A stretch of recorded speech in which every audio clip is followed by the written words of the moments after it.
ये है वॉक्स वाइन, आवाज और अल्फाज का नशा। और आप सुन रहे हैं तेरी मेरी कहानी। तो दोस्तों, आज की कहानी है निरंजन धुलेकर जी की ठेकुआ। हो गया तेरा रिजर्वेशन? विश्वास नहीं हो रहा यार, हम 30 साल बाद मिलेंगे। अब होगा जश्न बहारा। फोन पर झा झूम उठा। दशकों पहले हम दोनों 5 साल तक साथ रहे थे, एक हॉस्टल में, एक ही रूम में। हल्की सी मूछें लेकर मिले और भारी दाढ़ी लंबी मूछें लेकर बिछड़े थे। अपने बिहार के खूब किस्से सुनाता था जो मेरे लिए एकदम अनजाने थे।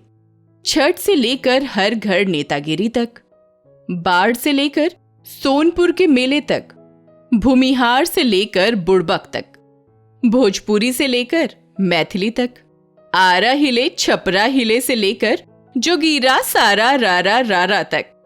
एक सम्मोहन और विशेष लगाव सा हो गया था मुझे इन शब्दों से। बिहार से पाटलिपुत्र, वैशाली, मिथिला तो खैर पौराणिक जाने माने नाम थे ही। बिहार को लेकर न जाने क्या क्या सब चलता था मन के आकाश पर। एक बेहद शक्तिशाली राज्य मगध बिहार, मेरे दोस्त झा वाला बिहार, राजेंद्र बाबू, कर्पूरी, मिश्रा, जगजीवन बाबू और जेपी वाला बिहार। बहुत मन करता था कभी तो बिहार जाऊं। आज वो दिन आ गया। जा रहा था उसके गांव। अजीब सी उत्तेजना थी, जैसे कोई सपना पूरा हो रहा हो। स्टेशन पे उतरते ही लिपट गए और रोने लगे। देख भी रहे थे हम एक दूसरे को 30 साल बाद। बाल मूछें सफेद हो चली थीं। चितकबरी दाढ़ी में से दिखते गालों पर वक्त के निशान झलकने लगे थे। तरुणाई की चिकनाई पता नहीं कब कहां उतर गई थी।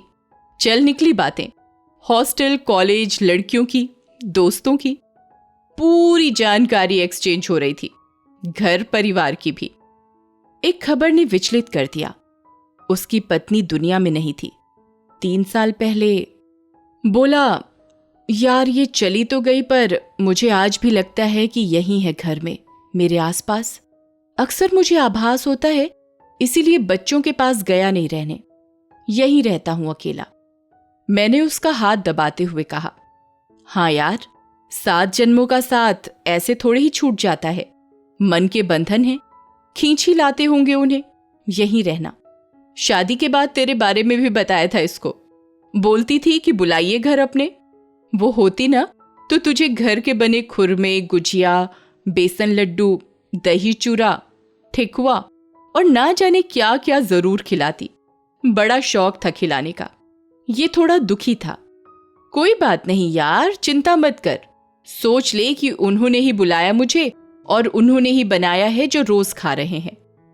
मैंने इतना कहा और 2 दिनों से गांव से गायब लाइन यानी बिजली अचानक आ गई। बहुत बड़ा पुश्तैनी घर, क्या बाड़ा या हवेली कहीं तो ही ठीक।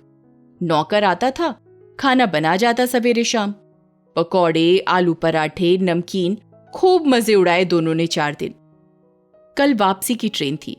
शाम को वो भावुक होकर बोला, यार तुझे ठेकुआ नहीं खिला पाया घर का। वो जहां भी होगी उसे बहुत बुरा लग रहा होगा। मैंने उसकी आंखों में नमी देख ली थी और दीवार पर लगी भाभी की फोटो को पूरे मन से नमन किया। विदाई का समय आ गया। सामान बंध गया। वो गया था ऑटो लेने। मैं टॉयलेट से लौटा, देखा मेरे सामान पर एक प्लास्टिक का बॉक्स रखा था, सफेद कपड़े में लिपटा हुआ। हल्के से अंदर झांक कर देखा, ठेकुआ रखे थे, एकदम ताजे गरम लग रहे थे। झा बोला था कल नौकर को, बाजार से सवेरे लेते आना ताजे ठेकुआ। मैंने बॉक्स को हैंडबैग में सीधा रख लिया। स्टेशन पर विदा होते समय फिर से आंखें नम थी। गाड़ी गांव के स्टेशन से दूर जा रही थी। कुछ बड़ा अजीब भारी सा लग रहा था। काफी देर हो गई, भूख लग रही थी। ठेकुआ भी खाने का मोह रोक नहीं पा रहा था। उत्सुकतावश हैंडबैग की चेन खोलकर वही बॉक्स खोला। ठेकुआ की खुशबू से दिल महक उठा। ठेकुआ के ऊपर एक कागज रखा था। कुछ अजीब सी खुशबू, सुगंध भी आ रही थी उसमें से। खोलकर देखा, कुछ लिखा था, भाई साहब, मेरे घर आप पहली बार आए। आपकी इच्छा थी ना कि घर के बने ठेकुआ खाऊं? आशा है आपको पसंद आएंगे। फिर से आइएगा जरूर। आपकी भाभी। मेरी आंखें आश्चर्य और विस्मय से फैल गईं। बॉक्स पकड़े मेरे हाथ थर थर कांप रहे थे, रोंगटे खड़े हो गए थे, अजीब सी सिहरन बदन में छा गई थी।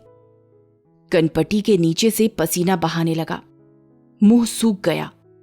ठेकुआ, भाभी, चिट्ठी। मैंने जोर से आंखें बंद कर ली। सामने भाभी का वही फोटो अपने आप आ गया। मुझे लगा मुस्कुराकर कह रही थी, कैसे लगे ठेकुआ मेरे हाथ के? एक और लीजिए। हड़बड़ाकर कागज की तरफ देखा, कोरा सफेद था, एक टिश्यू पेपर। तो दोस्तों, अब आपकी बारी है। आप बताइए, आपको कैसा लगा ये ठेकुआ? और अगर आपने अभी तक अपने इस चैनल वॉक्स वाइन को सब्सक्राइब नहीं किया है तो फटाफट सब्सक्राइब कीजिए ताकि आप सुन सकें हर दिन एक नई कहानी। कहां? सिर्फ और सिर्फ वॉक्स वाइन पर। वॉक्स वाइन, आवाज और अल्फाज का नशा।